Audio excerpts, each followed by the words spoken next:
बड़े किस तरह का, पर उन्होंने हमें पूरी तरीके से ऐसा नहीं कहा कि हम लोग अग्निश प्रोजेक्ट से या अपना हिस्सा नहीं दे पाएंगे।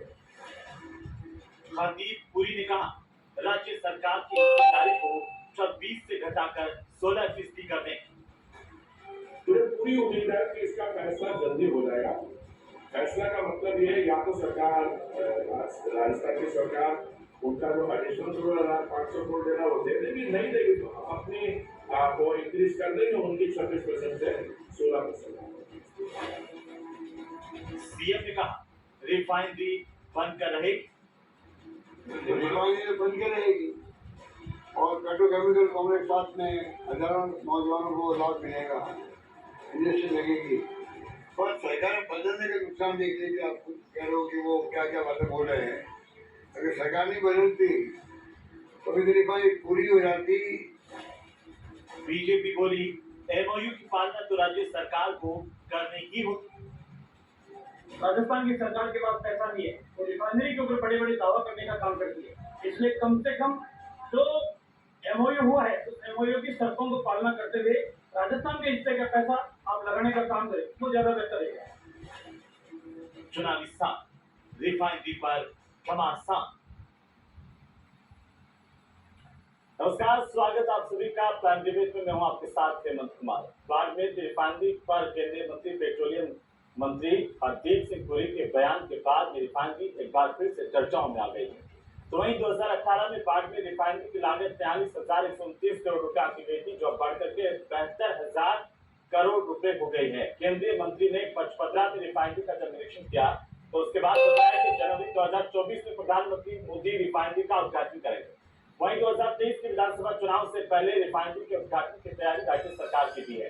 केंद्रीय मंत्री ने राज्य सरकार पर आरोप लगाए हैं कि राज्य सरकार अपने हिस्से का 2500 करोड़ रुपए नहीं दे रही और इसीलिए केंद्र सरकार पैसा देकर राज्य की हिस्सेदारी 26 से घटाकर 16% कर दे। इस बयान को लेकर सीएम अशोक गहलोत ने पलटवार किया और कहा कि रिफाइनरी को बंद करें। इसी को लेकर के सियासत गरमा गई है। सवाल इस बात को लेकर के क्या राजस्थान में चुनाव है, इसीलिए रिफाइनरी पर घमासान है। इसी पर आज चर्चा करेंगे, लेकिन पहले एक नजर डालते हैं आज के सवालों पर। सवाल नंबर 1, चुनावी साल है, क्या रिफाइनरी पर इसीलिए घमासान मचा हुआ है? सवाल नंबर 2,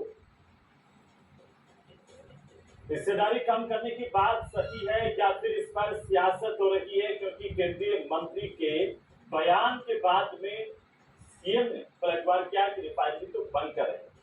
सवाल नंबर 3, अब रिफाइनरी पर आगे का विकल्प आखिरकार क्या होगा, इसे लेकर के भी आज चर्चा करेंगे। तो तमाम मेहमान हमारे साथ जुड़ चुके हैं, मैं सभी मेहमानों से परिचय करवा दूं। हमारे साथ डॉक्टर प्रदीप चतुर्वेदी हैं, कांग्रेस पार्टी के नेता। मनीष पारिक हमारे साथ हैं, भारतीय जनता पार्टी के नेता। और साथ ही महेश शर्मा हमारे साथ हैं, वरिष्ठ पत्रकार के तौर पर। आप सभी का बहुत स्वागत है। और सबसे पहले शुरुआत करेंगे डॉक्टर प्रदीप चतुर्वेदी जी आपसे।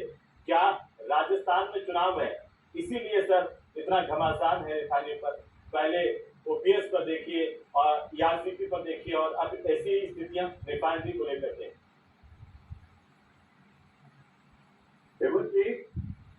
वर्तमान सरकार की बजट में जो लोकप्रिय घोषणाएं हुई है उसको लेकर केंद्र सरकार बेचैन है। जो बजट माननीय मुख्यमंत्री जी ने इस बार पेश किया है वो इतना व्यापक और सभी वर्गों के लिए है कि अब केंद्र सरकार को ये महसूस होने लगा है कि जो अशोक गहलोत दावा कर रहे हैं कि उनकी सरकार रिपीट होगी, उस पर उनको अब ये भी समझ में आने लगा है कि आखिर उन्होंने जो बजट की तैयारी की है उसमें कहीं न कहीं उन्होंने उस तरह का एक कार्यक्रम तैयार किया है कि उन्होंने हर वर्ग को कुछ देने की कोशिश की है। उसके साथ साथ ही केंद्र सरकार माननीय अशोक गहलोत जी की, मुख्यमंत्री जी की 3 योजनाएं ओपीएस, ईआरसीपी और बाड़मेर रिफाइनरी, इसको लेकर भी वो विश्वास है, क्योंकि प्रधानमंत्री चाहते थे कि अगर उनके अनुकूल वातावरण बनता और बातें होती और जिस तरह की तैयारी होती तो वो कोशिश कर रहे थे 2024 के चुनाव से पहले वहां भी उनका पत्थर चुनाव लग जाता। और इसी कड़ी में पेट्रोलियम मंत्री हरदीप सिंह बाड़मेर आए हैं, उन्होंने उन संभावनाओं पे आकलन किया है कि क्या प्रधानमंत्री अपना कंट्रीब्यूशन देकर के सरकार से जो कंडीशन लगा रहे हैं कि वो 2600 करोड़ रुपए 2500 करोड़ रुपए दे दें, तो उसको कह रहे हैं कि साहब अगर सरकार नहीं भी देती है तो हम उसकी भी भरपाई कर देंगे, लेकिन हम जो राज्य सरकार का 26% हिस्सा है उसको 16% देंगे। आप देखिए ये सीधे सीधे स्तर पर ब्लैक मार्केटिंग हो रही है, ब्लैक मेलिंग हो रही है राज्य सरकार के साथ। इस संसाधन देने के बजाय उस योजना पर अपना शिलालेख स्थापित करने के लिए केंद्र सरकार अपना पैसा लगाने को भी तैयार है। लेकिन कंडीशन ये है कि उसमें राज्य सरकार का जो 36% का हिस्सा है उसको बार्गेनिंग का 16% ले आए। तो आप समझिए किस तरह की ये बार्गेनिंग राज्य सरकार के साथ की जा रही है। और राज्य सरकार को जीएसटी का पैसा भी नहीं दिया जा रहा। मुख्यमंत्री जी ने अपने भी अभिभाषण में कहा है कि केंद्र सरकार जीएसटी का पैसा हर साल कम करती जा रही है। केंद्रीय करों में जो आयकर होता है उसका 41% जो प्रदेश सरकारों को आवंटित होता है उसका 6% राजस्थान को मिलता है। उस पर भी प्रतिवर्ष 2019, 2020 और 2021 में लगातार कटौती की जा रही है, उसमें गिरावट आ रही है। तो सरकार के वित्तीय संसाधनों का लाभ होता जा रहा है और साथ ही सरकार के जो लोक लुभावन कार्यक्रम है उनको वित्त पोषी योजनाओं की केंद्र सरकार की जिम्मेदारी है, उसमें बाधाएं डालकर इनके प्रयास को रोकने का भरसक प्रयास किया जा रहा है। जो अशोक गहलोत जी ने कहा है मुख्यमंत्री जी ने कि बाढ़-मेली भी बन के रहेगी और ईआरसीपी की योजना जो है वो बनाकर रहेंगे और वो इसको प्रयास करते हैं और उन्होंने इसके लिए फंड भी पारिक साहब, क्या आप इससे सहमत हैं कि केंद्रीय मंत्री ये कहते हैं कि राजस्थान के साथ 26 से घटा करके 16% कर देंगे? क्या राजस्थान को और आपको ये मंजूर होगा? इवन बात फिजिबिलिटी की है, अगर गवर्नमेंट पैसे नहीं दे पा रही है। अभी इन्होंने बताया चतुर्वेदी जी ने कि मुख्यमंत्री जी ने बहुत अच्छा बजट दिया, तो ये नहीं बताया कि रिफाइनरी के लिए कितने पैसे रखे। तो पैसे नहीं देंगे, पैसे नहीं रखेंगे और बजट अच्छा घोषित करेंगे, ये दोनों परस्पर विरोधी भाषी बातें हैं। दूसरी बात ये भी है कि पहले इन्होंने कहा था जब भी बीजेपी की गवर्नमेंट ने हेल्प करी थी और आपने देखा था कि जो 36 उनको 3000 करोड़ हर साल देने थे ब्याज मुक्त लोन में, उसके हिस्से की जगह 1100 करोड़ पे ला दिया था बीजेपी ने। जब स्टेट गवर्नमेंट बीच में आई थी, वसुंधरा जी की सरकार आई थी तब, तो उस बात पे उन्होंने कहा डिले कर दिया, तब इन्होंने ये आरोप लगाया था। तो अदरवाइज कोई इनके पास रीजन नहीं है, केवल बातें बनाना है, गाल बजाना है। और अभी भी कह रहे हैं रिफाइनरी तो बंद के रहेगी, तो वही कह रहे हैं माननीय हरदीप सिंह पुरी साहब भी कि रिफाइनरी बनेगी और जनवरी में 24 में उद्घाटन करेंगे मोदी जी। इसमें कोई राजस्थान की जनता को नुकसान नहीं है, एक बात। दूसरी बात मैं निवेदन करूं कि जितने बहाने होते हैं सब इनको बनाने होते हैं और इसीलिए ये डिले हुआ। दूसरी बात, अभी कोरोना में 2 साल में लेट हुआ, उसमें इनकी सरकार थी तब क्या हुआ था, तब इन्होंने कहा कि कोरोना हो गया इसलिए लेट हो गया। तो पहले कह रहे थे कि बीजेपी की सरकार ने लेट कर दिया। तो अल्टीमेटली जनता जान चुकी है कि there is no way to go for all these excuses which they are making. और सबसे बड़ी बात, लेना देना कुछ नहीं है और बातें बनानी है। अभी मुख्यमंत्री जी खुद ही कह रहे हैं रिफाइनरी तो बंद करेगी, वो तो बनेगी, लेकिन आप पैसे कब दोगे? अब राजस्थान की जनता सवाल करना चाहती है कि हमारी हिस्सेदारी साफ तौर पर एचपीसीएल 26% की जगह पर 16% कर रहा है, 2500 करोड़ रुपए दे दो, वो कब दोगे? उसका कोई जवाब नहीं है और गोल मोल बातें कर रहे हैं। इसलिए सबसे बड़ी बात है, जो कमिटमेंट की सरकार है, जो कोई कंसिस्टेंसी की सरकार है, वो ये कांग्रेस सरकार नहीं है। और इसी कारण से ये राजस्थान की रिफाइनरी में मुसीबत हो रही है, दाव पेच हो रहे हैं अल्टीमेटली। जी पारिक साहब, मेरे सवाल के आंसर चाहिए। देखिए, कितने भी राजनीतिक प्रतिद्वंदता हो, आपस में कितना ही टकराव हो, लेकिन क्या आपको भाजपा के नेता होने के नाते, विपक्ष होने के नाते, इस बात को आप मंजूर करेंगे कि राजस्थान की हिस्सेदारी कम हो जाए, 26 से 16% कर दी जाए? नहीं, इससे कोई फर्क नहीं पड़ रहा है हेमंत। बात यही है, भारत की सरकार है, पड़ेगा राजस्थान की सरकार है। एक दूसरी बात, मैं आपको निवेदन करूं कि संसाधन ही देने को नहीं है तो इकोनॉमिक मैनेजमेंट ही गड़बड़ा जाएगा। मान लीजिए गहलोत साहब का पैसे ही नहीं होंगे तो हिस्सेदारी को लेके क्या करेंगे? हिस्सेदारी में तो पैसे आने हैं सर। और ये मैं आपको निवेदन करूं तो हिस्सेदारी भी कोई अभी मुनाफे का सौदा नहीं है। ये आपको बताऊं, इसकी फिजिबिलिटी रिपोर्ट ये कहती थी कि अगर इसका प्रोटेक्शन जितना है उस आधार पर ये मुनाफे का सौदा नहीं है।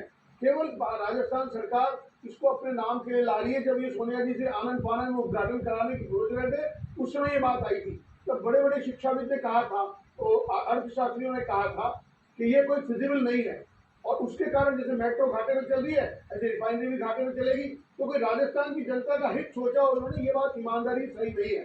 फिर भी लेकिन मान लीजिए कि 26% 16% में बहुत बड़ा फर्क होने वाला है, राजस्थान को फायदा होने वाला है। तो जीएसटी तो उतना ही होगा, उसका फर्क पड़ेगा नहीं। जो भी उत्पाद निकलेगा उसका राजस्थान पोर्शन को मिलेगा, आप राजस्थान विपक्ष सरकार को को इस बात की मिलेगा। पैरवी नहीं करनी चाहिए कि राजस्थान की हिस्सेदारी क्यों घटा रहे हैं, आप इस पर सहमत हैं कि नहीं?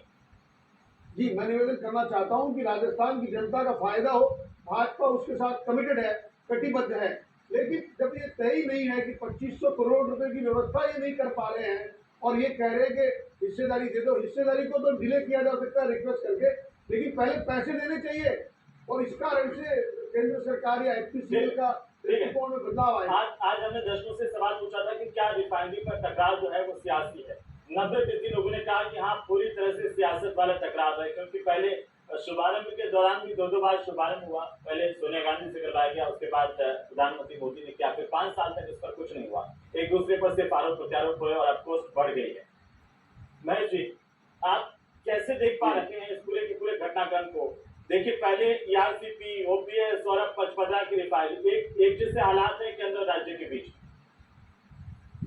बिल्कुल, मैं इसको इस रूप में देख रहा हूँ कि ये 2023 जो है, ये जो राजस्थान में चुनाव का वर्ष है। ऐसे में तो केंद्र में जो भाजपा सरकार और पेट्रोलियम जो विभाग है वो सेंट्रल में है, और साथ ही यहाँ राजस्थान में जो कांग्रेस की सरकार है, तो पूरा इसको एक तरह से चुनावी खेलतान के रूप में इसको लिया जा रहा है। शय लेने की लड़ाई पहला तो ये है। अब अगर हिस्सेदारी की बात, तो हम इसलिए ये राजस्थान के राजस्थान का जहाँ कम होगा वो भी करने की कोशिश चाहे केंद्र सरकार चाहे मतलब कहता राज्य सरकार, दोनों को चाहिए कि बिना टेबल पे आकर के चीज का सोल्यूशन निकालना चाहिए, क्योंकि कोई भी काम ये जो भी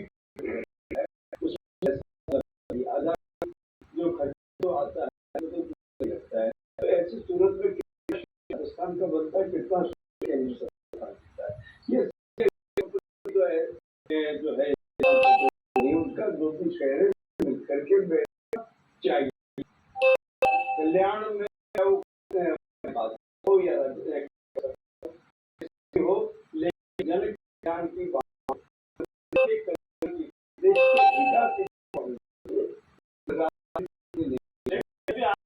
इस इशू को देखा, देखिए उस वक्त से देखा है जब पहले सोनिया गांधी ने इसका शुभारंभ किया, उसके बाद नरेंद्र मोदी ने शिलान्यास दोबारा किया इसका। उस वक्त से आपने देखा बड़े करीब से, और ये भी आरोप लगाए गए थे सीएम अशोक गहलोत की तरफ से उस दौरान की वसुंधरा राजे ने इस परियोजना को अटका दिया, वरना पहले अगर अनुमति दे देते तो 6000 करोड़ का बचता। फिर बीजेपी की सरकार पर यह आरोप लगे कि 5 साल तक केंद्र ने कुछ नहीं किया इस पूरे मसले को लेकर के। दरअसल हम आपसे ये जानना चाहते हैं कि सियासत कौन कर रहा है इस मसले पर? क्या केंद्र सरकार सियासत कर रही है